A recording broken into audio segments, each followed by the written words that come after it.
Hello friends, आज की video accounting के बारे में। ये वीडियो उनके लिए जो अभी अभी 10th क्लास पास किए, 11th से अपना कैरियर, अपना एजुकेशन कॉमर्स बैकग्राउंड में शुरू करना चाहते हैं। कॉमर्स बैकग्राउंड शुरू करके अपना कैरियर होगा अकाउंटिंग में, चाहे वो कॉस्ट अकाउंटेंट हो, चार्टर्ड अकाउंटेंट, कंपनी सेक्रेटरी या एमबीए या कोई भी एमकॉम, कोई भी फील्ड, उनका अकाउंटिंग में करियर देखते हैं अपने आप का। तो अकाउंटिंग में जो अपना करियर देखते हैं उनके लिए अकाउंटिंग का फंडामेंटल एंड कॉन्सेप्ट क्लियर होना बहुत ही जरूरी है, क्योंकि यही अकाउंटिंग उन्हें डीपली और 5-7 साल पढ़ना पड़ेगा और हर बार उन्हें बेसिक अकाउंट्स की सख्त ज़रूरत है। उसके बिना उनका पढ़ाई अधूरी रह जाएगी। अकाउंटिंग को हम इतना आसान नहीं मानना चाहिए, लेकिन इतना मुश्किल भी नहीं है। अकाउंटिंग एक एहसास है, हमें अकाउंटिंग को अपनी फीलिंग्स पे लाना चाहिए। जो अकाउंटिंग करते हैं उन्हें हर बार, हर मोमेंट में अकाउंटिंग का कॉन्सेप्ट समझ में आना चाहिए और अकाउंटिंग के कॉन्सेप्ट को अपना रियल लाइफ में रिलेट करना चाहिए। तब जाके जब अपना करियर चुनेंगे, अपना फील्ड में काम करेंगे, उन्हें इनोवेटिव आइडिया मिलेगा। अकाउंटिंग का छोटा सा छोटा गलती आगे जाके बहुत बड़ा नुकसान पहुंचाता है, इसलिए अकाउंटिंग के कॉन्सेप्ट को समझना बहुत ही ज़रूरी है। हम अकाउंटिंग डेली करते हैं, हमारा part and parcel of life है, लेकिन हमें ये पता नहीं कि उसी को ही अकाउंटिंग कहते हैं। छोटा सा एग्जांपल है, आप घर से निकले, 1000 रुपये लेके मार्केट गए, कुछ सामान खरीदे जैसे ग्रोसरी आइटम, फ्रूट्स, वेजिटेबल्स, कोई बुक्स, पेन, पेंसिल वगैरह वगैरह। मान लो हो गया 700 रुपीज़, बचा 300 रुपीज़। घर वापस आए, आपके पास क्या रहा? 700 रुपये का सामान, 300 रुपये कैश, दोनों मिला के 1000 रुपये हुआ। पहले भी आपके पास 1000 रुपये था, अभी भी आपके पास 300 कैश और 700 का सामान जो मिला के 1000 रुपये का वैल्यू है। यही अकाउंटिंग है। घर आए, हमने क्या किया? सामान को अलग अलग किया, ग्रोसरी अलग, फ्रूट्स वेजिटेबल अलग, स्टेशनरी सामान अलग, टॉयलेटरी सामान अलग, फिर जाके उसको अपने अपने जगह पर रख दिया। मान लो आपने शुगर का डब्बा लेके रख दिया स्टडी रूम में, हो सकता है कुछ काम हो, लेकिन रख दिया। अभी देखो वो डब्बा ढूंढना बहुत मुश्किल होता है, हो गई मुश्किल, क्योंकि जो चीज़ जहाँ होना चाहिए हमें उसको उसी जगह पर रखना चाहिए। फिर हमने लिस्ट किया, रिकॉर्ड किया कि क्या क्या खर्चा हुआ हमारा। वैसे हम डेली कुछ ना कुछ सामान लेकर आते, लिखते हैं, और महीने के अंत में हम ये देखते हैं कि ग्रोसरी में कितना खर्चा हुआ, एजुकेशन में कितना खर्चा हुआ, एंटरटेनमेंट में कितना खर्चा हुआ, हेल्थ केयर में कितना खर्चा हुआ, फिर टोटल कितना खर्चा हुआ। यही अकाउंटिंग है। और इसको हमने एक डेफिनेशन दिया। अकाउंटिंग को काफ़ी लोगों ने अपने अपने तरह से डिफाइन किया, लेकिन उसका मोटो एक ही है। Accounting is both an art and science. Accounting is an art because जैसे आर्ट में काफ़ी सारे rules, regulation, fundamental policies, guidelines follow करते हैं, अकाउंटिंग में भी सेम फॉलो करते हैं, rules, regulation, fundamentals, guidelines follow करते हैं। तब जाकर वो अच्छा सा एक फिनेंशियल स्टेटमेंट प्रिपेयर होता है। जो same way it is also science. विज्ञान क्या होता है? बिना प्रूफ के विज्ञान कुछ चीज़ को नहीं मानता। अकाउंटिंग में भी हर चीज़ का प्रूफ चाहिए। अगर पैसा आया तो कहाँ से आया, उसका प्रूफ दिखाओ, डॉक्यूमेंट्री प्रूफ दिखाओ। खर्चा हुआ तो कहाँ खर्चा हुआ, उसका प्रूफ दिखाओ। अगर हमने टीवी लिया, कंप्यूटर लिया, उसका बिल दिखाओ। अगर कंप्यूटर लाने के लिए कुछ एडवांस दिया, उसका रिसिप्ट है क्या? मीन्स हर चीज़ का अकाउंटिंग में प्रूफ चाहिए। इसलिए अकाउंटिंग को साइंस भी कहते हैं। इसको बहुत अच्छा तरह से डिफाइन किया। Accounting is an art of recording, classifying and summarising financial transactions in a systematic and significant manner. Recording, हमने देखो रिकॉर्डिंग किया कि नहीं किया, जब सामान लेकर आए रिकॉर्ड किया कि क्या क्या क्या खर्चा हुआ, उसको सेग्रीगेट किया, क्लासीफाई किया, ग्रोसरी को अलग, टॉयलेटरी को अलग, स्टेशनरी अलग किया और समराइज भी किया कि टोटल कितना खर्चा हुआ, लेकिन significantly and systematically. Systematic means आपने डेट वाइज रिकॉर्ड किया, फिर ग्रोसरी का जो सामान है उसमें ग्रोसरी लिस्ट में लिखा हमने, जो टॉयलेट का सामान है उसी लिस्ट में लिखा। तो क्या होगा, हमें एक्चुअली एक सिस्टमेटिकली हमें जो मिलेगा कि कौन सा कैटेगरी में क्या खर्चा हुआ। सिग्निफिकेंटली हर चीज़ को उतना हमने इम्पोर्टेंस दिया, क्योंकि कोई भी अगर रिकॉर्डिंग छूट जाएगा तो महीने के अंत में सब कुछ गड़बड़ हो जाएगा, कोई चीज़ हमें मिलेगा नहीं ढंग से, हमारा कैलकुलेशन रंग होगा।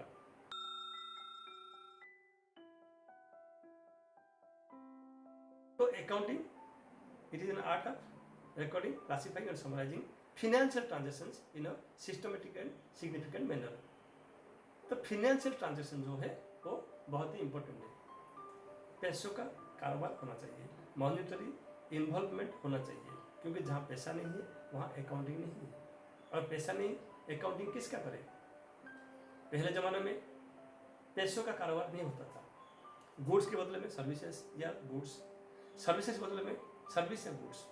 मान लो कोई मजदूर आपके खेत में काम किया, काम होने के बाद उससे आपने कुछ अनाज दे दिया, तो उसका वो मोल है मजदूरी का। लेकिन ऐसा बहुत सारी चीज़ है जहाँ मुश्किल में आना लगा, जैसे कि मान लो कोई सब्जी बेच रहा है और कोई बुक बेच रहा है। सब्जी वालों को किताब चाहिए, किताब वालों को सब्जी चाहिए, तो आपस में लेन देन कर सकते हैं, वो देख सकते हैं कितना, मतलब कितना सब्जी देने से कितना बुक मिलेगा। लेकिन दिक्कत तब हुआ जब किताब वालों को सब्जी नहीं चाहिए या सब्जी वालों को किताब नहीं चाहिए, या जो किताब बेचता है उसको तो सब्जी चाहिए लेकिन सब्जी जो बेचता है उसको किताब नहीं चाहिए, तो क्या होगा, आपस में लेन देन नहीं कर पाते।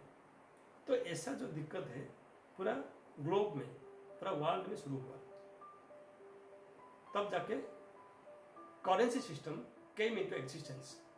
जैसे इंडिया में रुपीस, यूएस में डॉलर, यूएई में दिनार।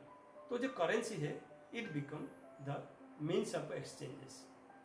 तो मीन्स ऑफ एक्सचेंज हो, पैसा दो किताब लो, पैसा दो सब्जी लाओ, पैसा दो जो सब्जी भी लाओ। आपने हेयर कट के लिए पैसा दिया, हेयर कट किया, तो आपने सर्विसेज लिया कैसे, पैसा देके, सामान लिया पैसा देके, ट्रेन टिकट, फ्लाइट टिकट पैसा देके। मीन्स आपने जो भी आपका डेली नीड्स है या जो भी चीज़ चाहिए आपको, उसमें मीन्स ऑफ एक्सचेंज पैसा हुआ। तो अकाउंटिंग में पैसों का कारोबार होना जरूरी है। अकाउंटिंग में बहुत सारे टर्म्स है, वो टर्म्स को जानना बहुत ही जरूरी है, क्योंकि उसके बिना अकाउंटिंग हम सीख नहीं सकते। मान लो कोई गैराज है, कार का गैराज है, जो वहाँ मैकेनिक काम करता है, उसका कार का हर पार्ट का पता होना चाहिए, उसको हर पार्ट को क्या क्या कहते हैं, स्टीयरिंग हो, सीट बेल्ट हो, ट्यूब हो, टायर हो, क्लच हो, ब्रेक हो। क्योंकि अगर उसको कुछ रिपेयर करना पड़ेगा या एक्सचेंज जो भी करना पड़ेगा और उसको टर्म्स पता नहीं है, वो दुकान जाके क्या मांगेगा, या उसको अपने सीनियर को सपोज कुछ रिपोर्ट देना है, क्या रिपोर्ट देगा। तो जो ये टर्म्स है ये यूनिवर्सल है, अकाउंटिंग का भी टर्म्स यूनिवर्सल है, भले वो रिमोट विलेज में हो या अमेरिका में हो, दोनों जगह पे अकाउंटिंग का टर्म एक ही है। तो अकाउंटिंग टर्म्स को हमें बारीक से समझना पड़ेगा, क्योंकि ये हमेशा हमें काम आएगा। शुरू करते हैं कैपिटल से। कैपिटल क्या है, हमें बिजनेस शुरू करने के लिए क्या चाहिए, पैसा चाहिए। मान लो आप ओनर है, आपने एक बिजनेस शुरू किया, तो बिजनेस में पैसा डाला, मान लो 8 लाख रुपये डाला बिजनेस में, और 2 लाख का कुछ फर्नीचर, कंप्यूटर और कुछ सामान था दिया, टोटल हुआ 10 लाख। ये जो कंपनी को, ये बिजनेस में आपने 10 लाख इन्वेस्ट किया, उसी पैसे को हम कैपिटल कहते हैं। कैपिटल मीन्स कैश और kind invested by the owner into the business is called capital. Same way अगर कल ओनर को कुछ पैसों की जरूरत पड़ी या सामान की जरूरत पड़ी उसका पर्सनल यूज के लिए, पर्सनल यूज कीवर्ड है, तो उसी पैसे को या जो सामान लिया उस सामान के वैल्यू को ड्राइंग कहेंगे। मान लो उसने 70,000 का एक कंप्यूटर लिया और 30,000 कैश लिया, दोनों मिला के हो गया 1 लाख, ये 1 लाख है ड्राइंग। तो कैश और kind drawn by the owner for his personal use is called drawing. लेकिन मान लो सेम 1 लाख रुपया ओनर ने बिजनेस पर्पज के लिए खर्चा किया, जैसे उसका फ्लाइट टिकट है, ट्रांजिट एक्सपेंसेस है, कार रेंट है, होटल एक्सपेंसेस है, इसको हम ड्राइंग नहीं कहेंगे क्योंकि ये बिजनेस का काम के लिए खर्चा हुआ, बिजनेस का डेवलपमेंट के लिए खर्चा हुआ, इसको हम एक्सपेंसेस कहेंगे। वैसे बहुत सारे अकाउंटिंग टर्म्स हम आगे बात करेंगे, एसेट्स है, लायबिलिटी है, इनकम, एक्सपेंसेस, बहुत सारे। और ये जो अकाउंटिंग में बेसिकली 3 पार्ट है, financial accounting, cost accounting and management accounting. Financial accounting accounting का कोर सब्जेक्ट है, ये हमेशा काम आएगा। तो हम फिनेंशियल अकाउंटिंग बारे में डिटेल में पढ़ेंगे, जो बेसिक कॉन्सेप्ट भी हमें समझ में आएगा और हम आराम से अकाउंटिंग सीख सकते हैं। हम वीडियो को पार्ट पार्ट करके बना रहे हैं ताकि आपको धीरे धीरे अकाउंटिंग सीखने में आसान होगा।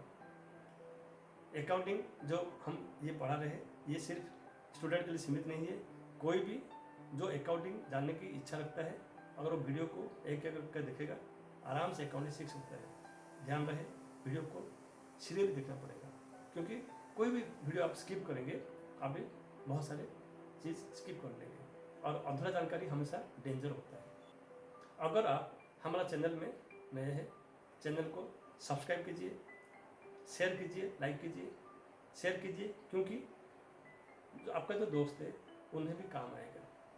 और सब्सक्राइब कीजिए क्योंकि आपको आगे का वीडियो का नोटिफिकेशन मिलता रहेगा। फिर मिलेंगे अकाउंटिंग का बहुत सारे टर्म्स लेके और कुछ और जानकारी। तब तक के लिए